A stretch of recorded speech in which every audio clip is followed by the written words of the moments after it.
So, hi sir, I'm here to demonstrate on how to do the CRUD or create, read, update, and delete. So first, I will create table.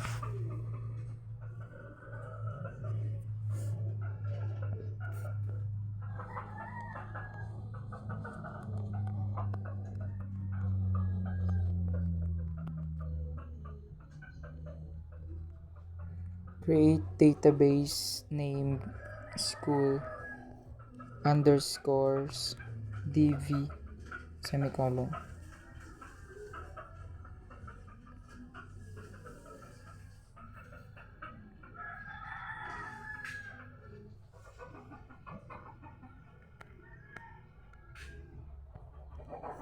So yan sir, so yan, nakagawa na ako ng table.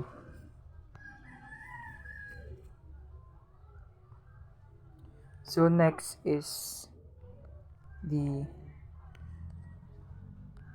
use school underscores db semicolon. Next, create table for students semicolon, sorry, yan. Next we have id. It is int auto increment primary key. So as we all know, for you to know guys, ang create is something that its purpose is to add a new records or data to the database, and we are typically use the insert in statement to create new rows in a table, and also it can be used in a broader context to establish a new database objects, like creating new tables or rows. Yun ang kumbaga create. Next is name. It's varchar or varchar whatsoever 100. Next is age. We have int. Next is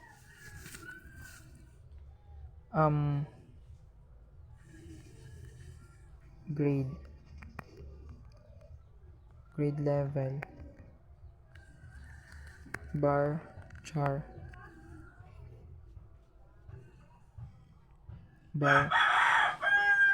varchar 100, no, 20 lang. Sigitan natin dito si email. Pwede naman tayo mag-add dito kung ano yung gusto natin. Email varchar 100.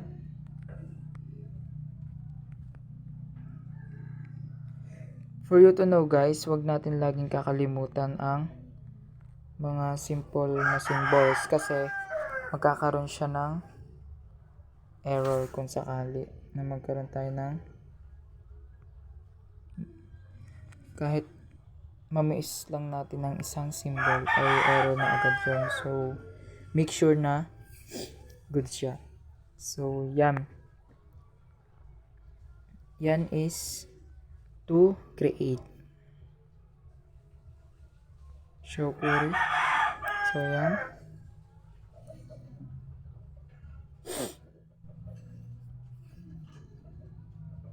Next is inserting. Proceed tayo sa inserting. So itong inserting is kadugsong pa din ng create. So ang inserting, sabi ko nga kanina, it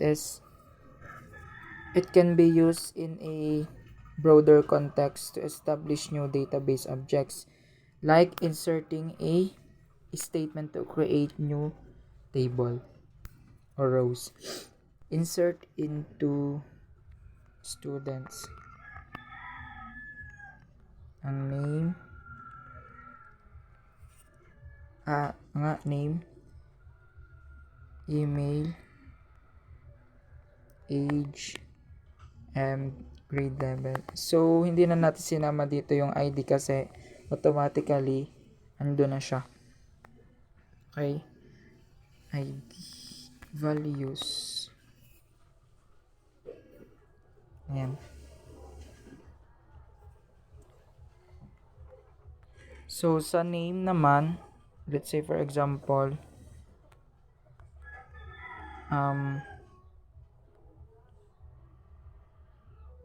Maria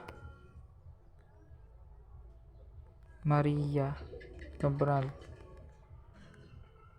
Yan. Ang age niya is, ang email is maria@gmail.com. Yan. Age niya is,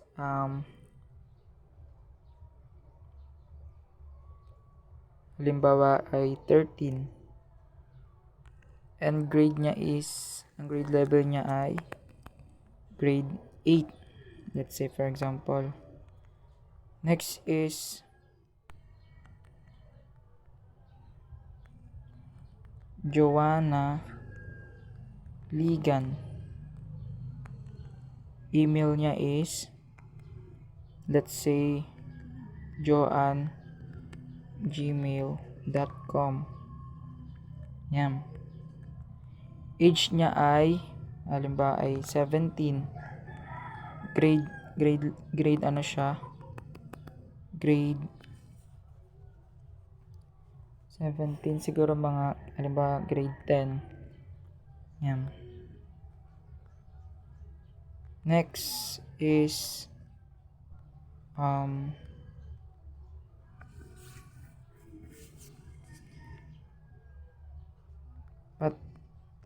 Patricia Crucio.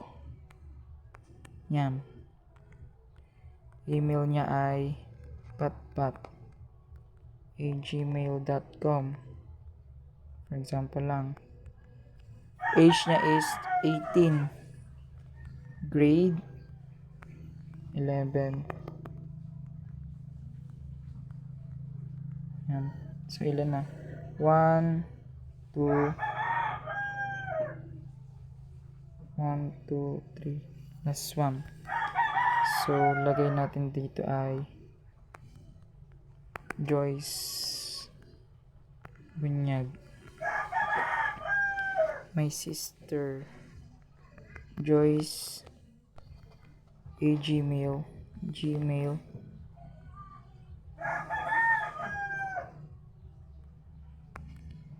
joyce@gmail.com. So yan, her age is 13. Grade 8. Yan. So, after natin ma-input lahat, so, i-run natin.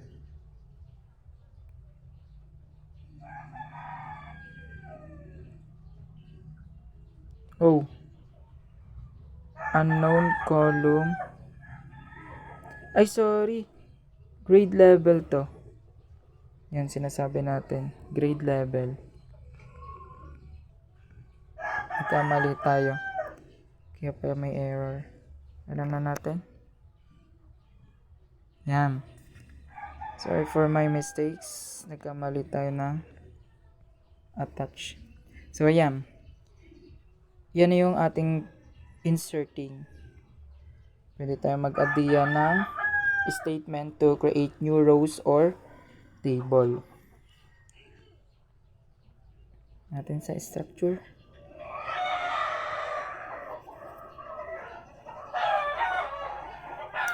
So, ayan. Andyan na. Ang ID, name, email, age, and grade level. Yan.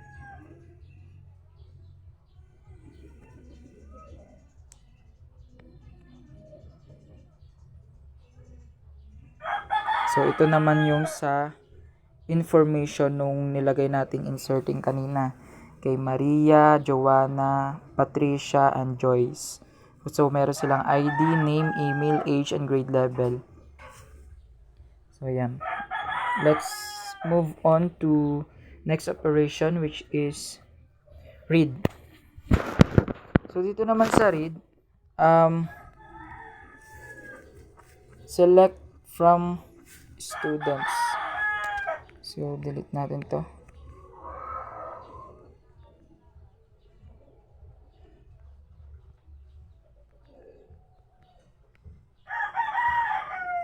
Delete natin. Select asterisk from students. So, yeah. Dito naman sa read, it is something that to retrieve and display the existing data from a database created. So, we use select to query the database to fetch the data from one or more tables, like getting a list of users or finding a specific users. So, let's input the select asterisk from students. Next, select name kung ano yung gusto nating i-read. Select name, age, from students.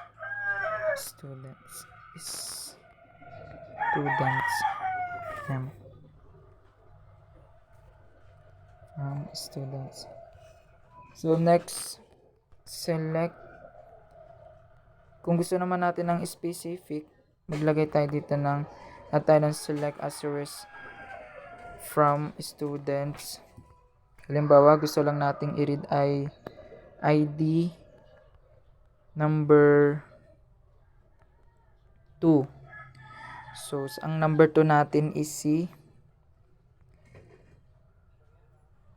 sino to? Si Joanna Ruscio. Yon.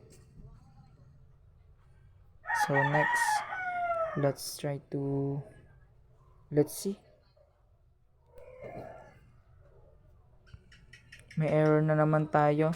Ay, sorry, wala. Kala ko meron.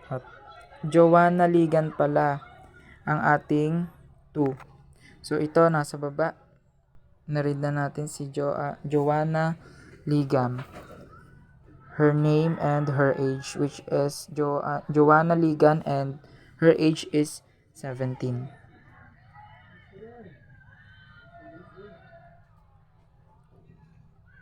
Yan. Next. Sunod naman natin is mag-update naman tayo. Next operation is to update. Sa update, it is the process of modifying or changing existing records in the table, or something that we can users are allowed to edit his or her information. Like this. Update, let's type the update students. Magsaset tayo dito ng set name kung sinong gusto nating i-edit ang information or data.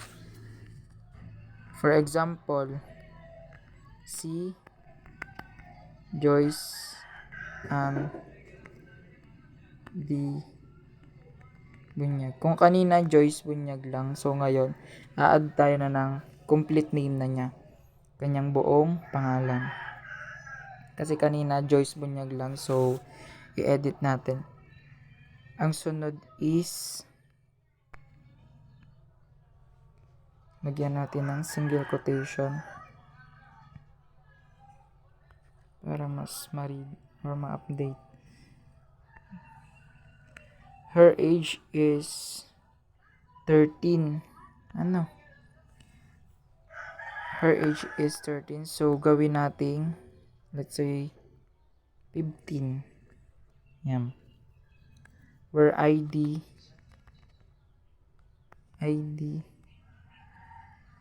number 4. So, ayan. Let's see. Hindi yan. Let's see. Yun. So, na-read na natin or na-update na natin ang information ni Joyce. Tingnan natin sa browse. I-browse natin kung na-update ba siya. So, yun. Kung makikita natin dito, na-update na si Joyce Bunyag. Kung kanina siya ay Joyce Bunyag lamang, ang nag-update tayo, naging Joyce Andy Bunyag na. And her age lately is 13. So, inedit din natin siya, in-update, and naging 15. So, that's how update works. The last one, delete. So, sa delete naman, it is removing the existing records in the table. Just like update, pwede rin siya it has the specific target of conditions like where, diba? As we can see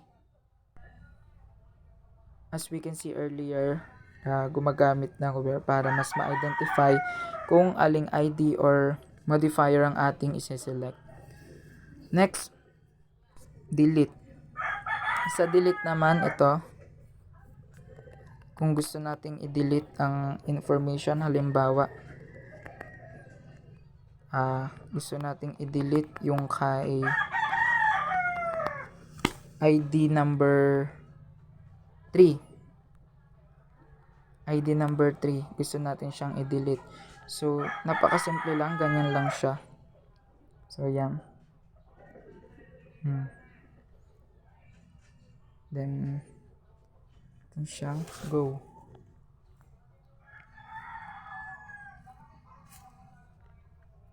So, yan. So, delete from students where ID is equals to number 3. So, si number 3 ay si Patricia Ruscio. So, tingnan natin kung nawala na siya. Yun, naging successful siya. So, nawala na si Patricia Ruscio. So, ibig sabihin, na-delete na yung ating target or yung ating specific target para mas ma-identify natin and maunawaan natin kung ano ba talaga yung delete. And it also avoiding of deleting all records unintentionally, diba? So, napakadali na nito kung magse-select lamang tayo ng ating specific na target, kung ano lamang yung ating i-delete. So, that's it.